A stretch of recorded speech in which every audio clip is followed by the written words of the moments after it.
আমরা যখন কারাগারে যাই তখন নজরুলকে স্মরণ করি। যেমন নজরুল এই উপমহাদেশে প্রথম স্বাধীনতার মন্ত্র তার কণ্ঠ থেকে উচ্চারিত হয়েছিল বলেই তাকে কারাগারে নিয়ে যাওয়া হয়েছিল।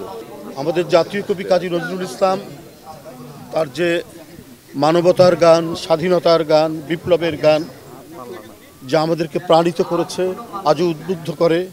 আজও আমরা গণতন্ত্র হারা, অধিকার হারা এক ভয়ঙ্কর স্বৈরতন্ত্রের মধ্যে আমরা রুদ্ধশ্বাস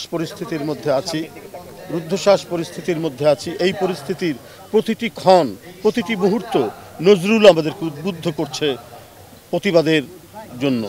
যে প্রতিবাদের ভাষা তিনি অত্যন্ত শৈল্পিক নৈপুণ্যে দিয়ে গেছেন, সেই প্রতিবাদের ভাষায় আমরা রপ্ত করে আমরা আজও গণতন্ত্র ফেরানো, মত প্রকাশের স্বাধীনতা ফেরানো, আমাদের সংবাদপত্রের স্বাধীনতা নিশ্চিত করা, এর জন্য যে আমাদের লড়াই, সেই লড়াই আমরা অব্যাহত রেখেছি।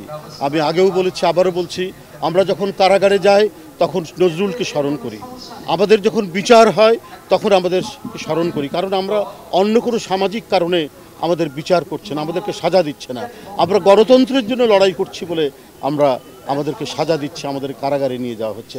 যেমন নজরুল এই উপমহাদেশে প্রথম স্বাধীনতার মন্ত্র তার কণ্ঠ থেকে উচ্চারিত হয়েছিল বলেই তাকে কারাগারে নিয়ে যাওয়া হয়েছিল। তাই প্রতিটি মুহূর্তে, প্রতিটি ক্ষণে নজরুলের কবিতা, গান, তার সমস্ত সাহিত্য সৃষ্টি আমাদেরকে উদ্বুদ্ধ করছে আজকের বিদ্যমান এই যে রাজনৈতিক পরিস্থিতি, সেই পরিস্থিতিতে আমাদেরকে প্রতিবাদ করতে, আমাদেরকে এগিয়ে যেতে, শত নিপীড়ন নির্যাতন ভোগ করেও। যেমন নজরুল তার সমগ্র জীবনে যতদিন তিনি নির্বাক হননি, ততদিন তিনি নির্যাতন নিপীড়ন সহ্য করেই তিনি তার লেখনী, তার শানিত লেখনী তিনি নিপীড়িত মানুষের পক্ষে তিনি লিখে গেছেন। সুতরাং নজরুল সবসময় প্রাসঙ্গিক, আমাদেরকে আজও তিনি উদ্বুদ্ধ করছেন, অনুপ্রাণিত করছেন।